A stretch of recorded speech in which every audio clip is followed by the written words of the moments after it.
Hello, everyone, and welcome to our channel. I'm Mark. And I'm Rob. And today we're going to talk about the fact that Caitlin Clark has been named the fourth most marketable athlete in the world. And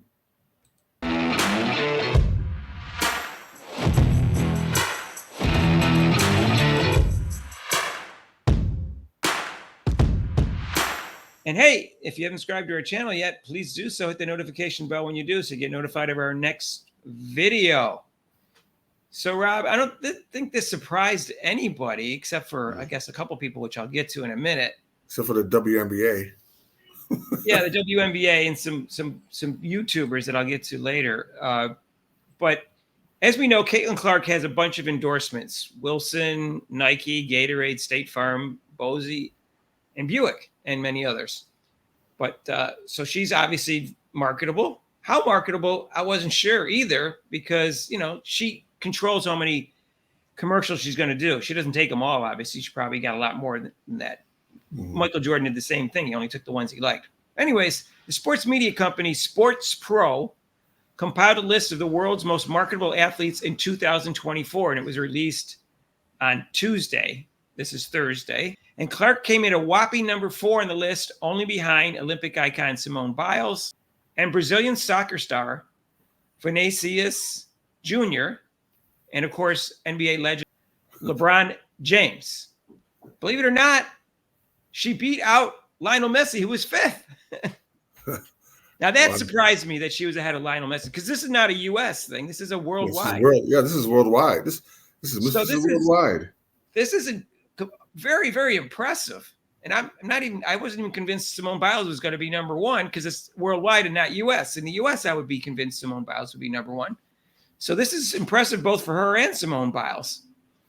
I can't believe it. And I didn't even know that. Go ahead, Rob. Sorry. So the WNBA couldn't figure out that she would be a good marketing, and the world has the world to tell her that, let them know that she's the most marketable, one of the most marketable persons in the world. But yet WNBA doesn't want to promote her at all, which is they're so stupid. They're just flat out stupid, Mark. Well, Rob, get this. Now, Aaron Judge is a big thing because he plays for the Yankees. And Shohei Ohtani is a big thing for obvious reasons. And for Q scores, Caitlin Clark is 44%. Aaron Judge is only 30. Mike Trout is 25. Ohtani's only 23. And average is 21. So not only that, his Q score is high in terms of people knowing that. And they also said that 20% of the people listed here as a favorite. So her popularity is through the roof right now. Yeah. I mean, yeah, because of course it is, because we're still talking about her. And there was one other study. Clark received a positive rating from 42% of U.S. adults, with 49% of men and 33% of women viewing her positively. women is lower because they're petty, Rob. You're right. Like I told you, they're doing that. Oh, big deal. Oh, Caitlin Clark thinks she's so good, huh? They're doing that. And last month, according to ESPN, which I don't trust, she was ranked the 4th most popular athlete of U.S. sports stars, only behind LeBron James, Tiger Woods, and Steph Curry. And she was ahead of Patrick Mahomes. So this is great company here. And this really shows you that she's not only popular, but marketable. Yeah. Who would have thought, Mark? Coming out of college, selling out jerseys, and who would have thought that, that this would even be happening? You know what? I have an idea. Maybe the WNBA should market her a little bit. You think? I don't know, Mark. Yeah. But they just found out. Look at all these studies just came in. They just found out she was popular and marketable. Maybe next year they'll do it differently. No. No. No, they're going to have the same commissioner. They're going to have the same ideology as other people want to say, or they're just going to be jealous and envious of her, or whatever you want to say. She's not part of the tribe, Mark. She's not in the sorority. She's not one of the mean girls. Sorry. She's not one of the mean girls yet. She's not in their group, so they're going to hold her back once again. And guess what? It's going to cost them more money, and it's going to hurt their bargaining power for the collective bargaining agreement that they just opted out of. Of course, they don't see that. All they see is themselves, I guess. They don't see the fact that holding Caitlin Clark down is costing them money and bargaining power in the collective bargaining agreement. And this, I mean, the anticipation. I mean, even you, Mark. Even me. I cannot wait till next season. I can't wait. I mean, it's weird. I mean, you can't wait till a WNBA season. When do you even think about saying that? You always think about football, basketball. Oh, never. It wasn't even in my radar until this year. And Right. yeah, I'm more curious about free agency for the Indiana Fever than I am for the 76ers, and I'm in Philadelphia. Yeah, Paul George was a good signing, but I don't know. I'm really more interested in what's going to happen in the offseason with the Fever. Right. Besides, he's hurt. He didn't even play the first game. So what good did that do? Yeah, him and Embiid are hurt. So it's like, okay. So it was funny. I saw this video about, I don't know, 4 months ago, and I saw the dumbest take by, they're called Corvino and Rich Davis and Steve Corvino. And Steve Corvino said, she's just not that marketable. I don't find her likable. And as a guy with a marketing background, that does matter. And then he went on to say, I personally, and it doesn't matter what I think, I personally don't find her to be likable. Well, if it doesn't matter what do you think, why are you using that as part of your argument for why she's not going to be popular? Because they were basically saying she's not going to be popular 3 or 4 years from now. They're basically I guess it is handing out marketing degrees willy-nilly there, Mark, because if he had a marketing degree, he wouldn't even say that.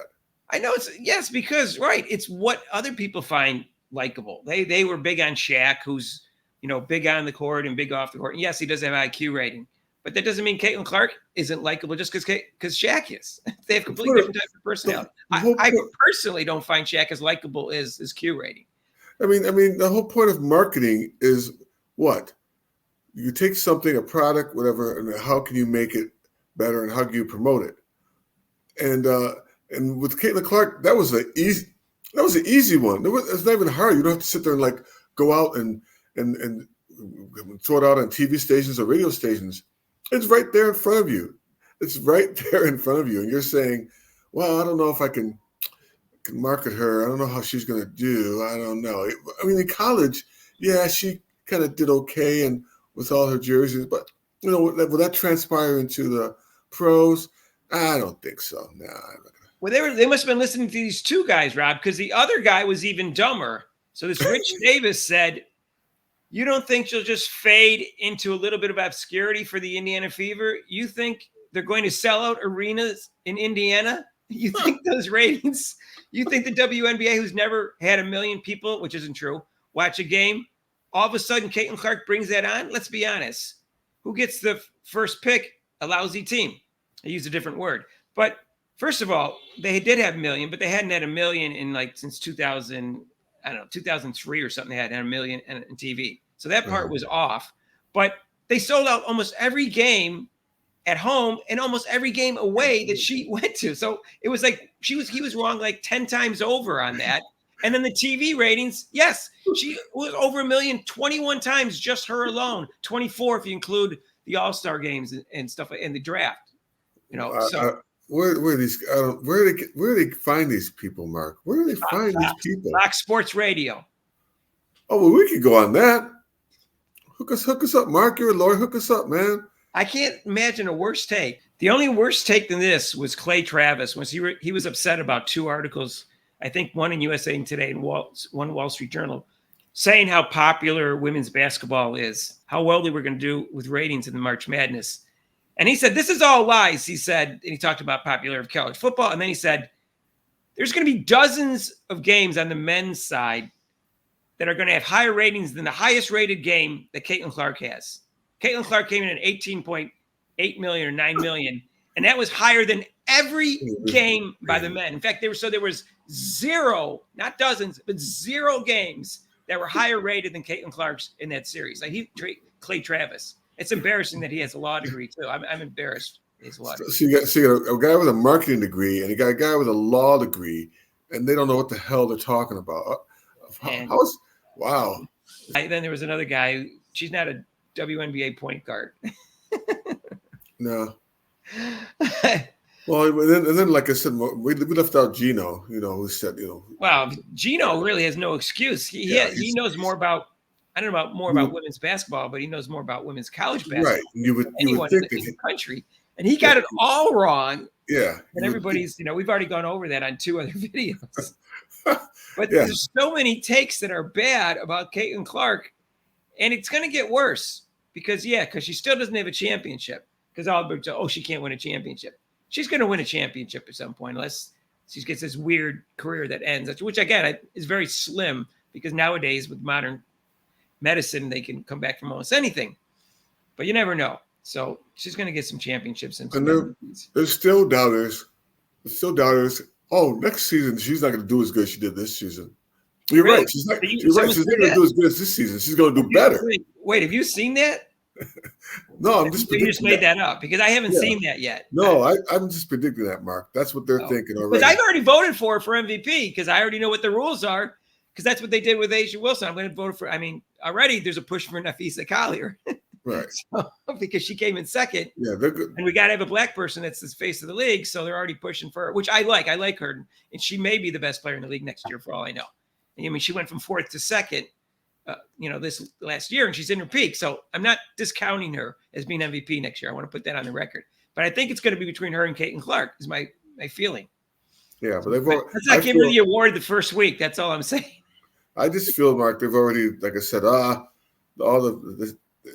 despite what she's kind of season she had, I don't know. That was a fluke. Her rookie season, I don't see her doing that well in her second season. I don't see that.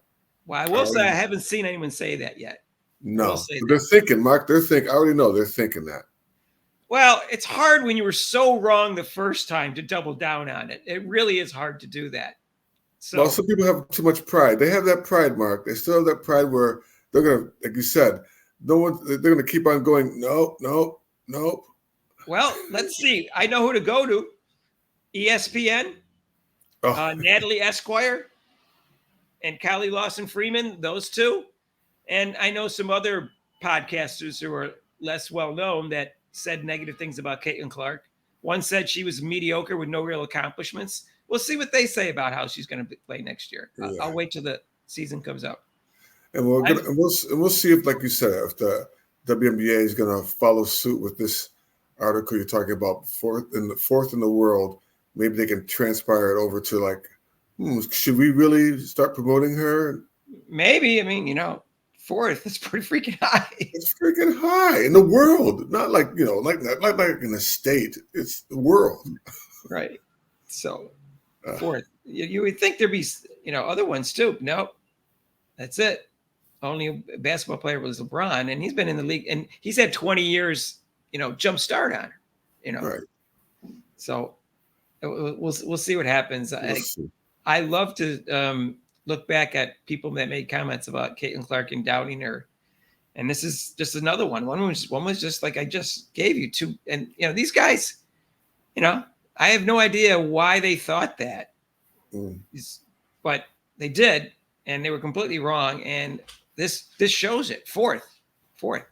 Keep them receipts, Mark. Keep them receipts. Oh, I am. Caitlin Clark is both marketable, likable, popular, well-known, everything, all of those things right now. She's all the above. Like in the top 5 and all those things. Yeah. Actually, when she went to a Yankees game, I remember this. They said the Yankees were in awe of her. They said that. These are like big, huge stars that I just mentioned. Aaron Judge. They said they were in awe of meeting Caitlin Clark. I found that fascinating when athletes that famous from such a big franchise and been a big sport would admit to that.